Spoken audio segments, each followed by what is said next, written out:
guys, this is May here from YesFinanciallyFree.com. So happy to be here with you today. We're doing the from Memoirs of Extraordinary Popular Delusions and the Madness of Crowds by Charles, reading page 53 today. I am live every day at this time, reading from the book Memoirs of Extraordinary Popular Delusions and the Madness of Crowds by Charles Mackay.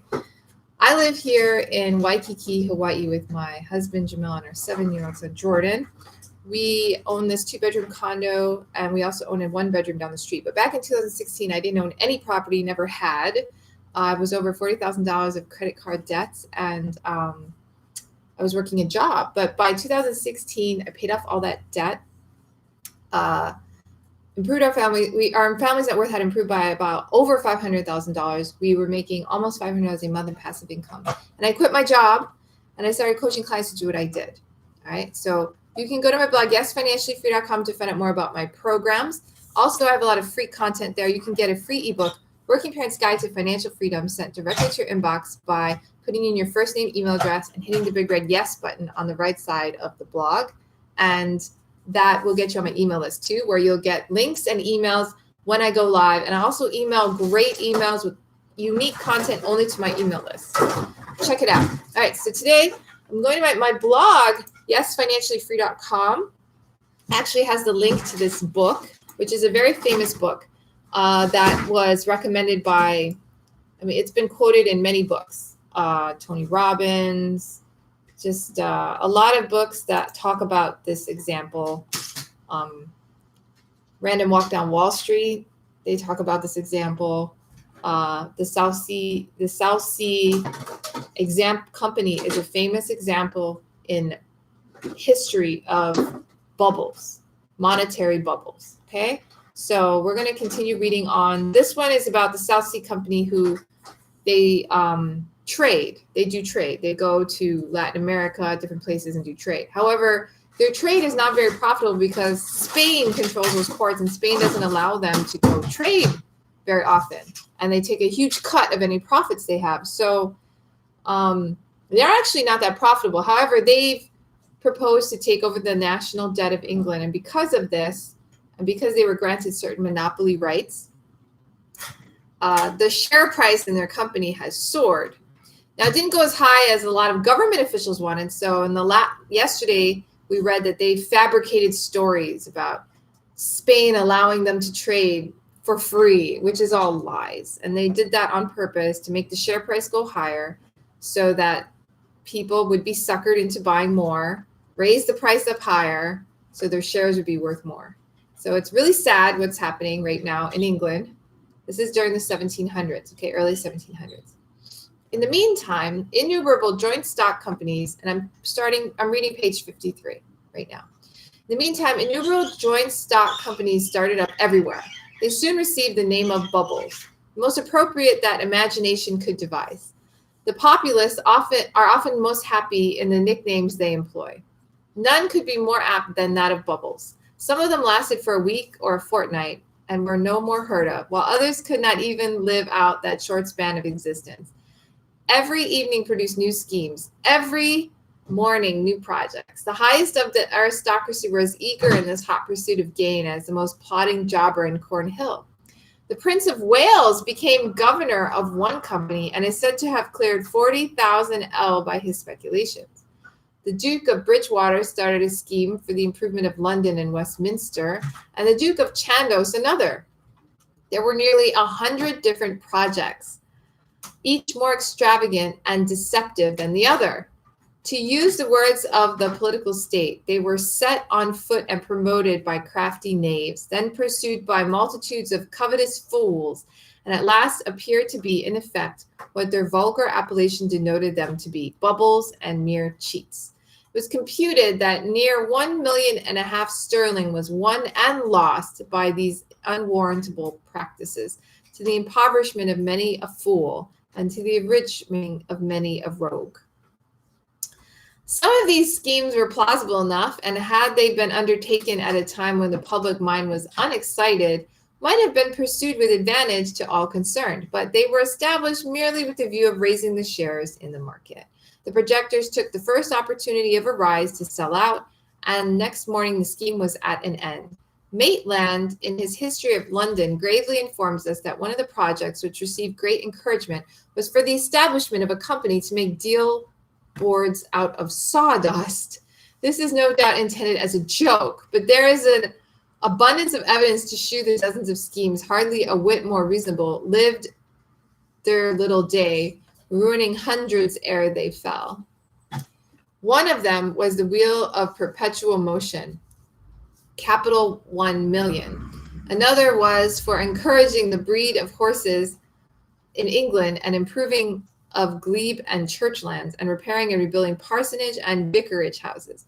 Why the clergy were so mainly interested in the latter clause should have taken so much interest in the first is only to be explained on the supposition that the scheme was projected by a knot of fox-hunting parsons, once so common in England. The shares of this company were rapidly subscribed for, but the most absurd and preposterous of all, and which shewed more completely than any other the utter madness of the people, was one started by an unknown adventurer entitled "A Company for Carrying on an Undertaking of Great Advantage, but Nobody to Know What It Is." Were not the facts stated by scores of credible witnesses, it would be impossible to believe that any person could have been duped by such a project. The man of genius who essayed this bold and successful inroad into public credulity merely stated in his prospectus that the required capital was 500,000 in 5,000 shares of 100L each, deposit 2L per share. Each subscriber paying his deposit would be entitled to 100L per annum per share. How this immense profit was to be obtained, he did not condescend to inform them at that time, but promised that in a month full particulars should be duly announced, and a call made for the remaining 98L of the subscription. Next morning at 9 o'clock, this great man opened an office in Cornhill. Crowds of people beset his door. When he shut up at 3 o'clock, he found that no less than 1,000 shares had been subscribed for and the deposits paid. He was thus in 5 hours the winner of 2,000L. He was philosopher enough to be contented with his venture and set off the same evening for continent. He was never heard of again. Well might Swift explain, comparing Change Alley to a gulf in the South Sea. Subscribers here by thousands float and jostle one another down, each paddling in his leaky boat, and here they fish for gold and drown. Now buried in the depths below, now mounted up to heaven again, they reel and stagger to and fro at their wits' end like drunken men. Meantime, secure on Garraway cliffs, a savage race by shipwrecks fed, lie waiting for the foundering skiffs to strip the bodies of the dead. Another fraud that was very successful was that of the globe permits, as they were called. They were nothing more than square pieces of playing cards, on which was the impression of a seal, in wax, bearing the sign of the Globe Tavern, in the neighborhood of Exchange Alley, with the inscription of sailcloth permits. The possessors enjoyed no other advantage from them than permission to subscribe at some future time to a new sailcloth manufactory, projected by one who was then known to be a man of fortune, but who was afterwards involved in the peculation and punishment of the South Sea directors. These permits sold for as much as 60 guineas in the alley.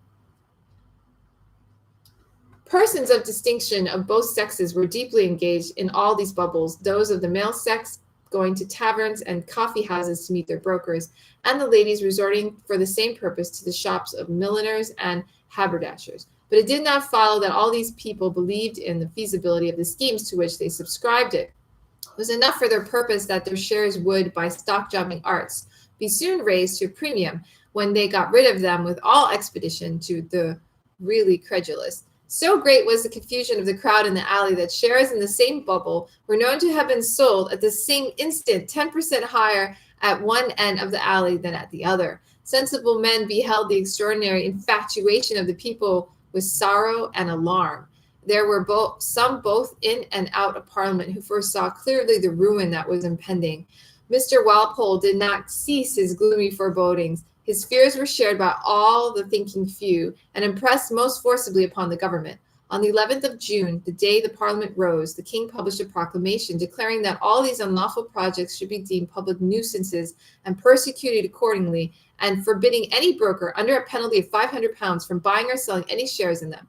Notwithstanding this proclamation, roguish speculators still carried them on, and the deluded people still encouraged them. On the 12th of July, an order of the Lords Justices assembled in Privy Council was published, dismissing all the petitions that had been presented for patents and charters and dissolving all the bubble companies. The following copy of their lordship's order, containing a list of all these nefarious projects, will not be deemed uninteresting at the present time, when at periodic intervals there is but too much tendency in the public mind to indulge in similar practices.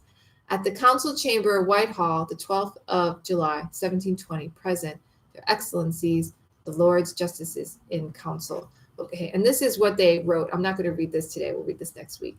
So today we're ending on page 55, and we will begin on page 56 tomorrow, Thursday. Yeah. Have a great day. See you guys, and good luck with your reading. Thanks for being on Instagram.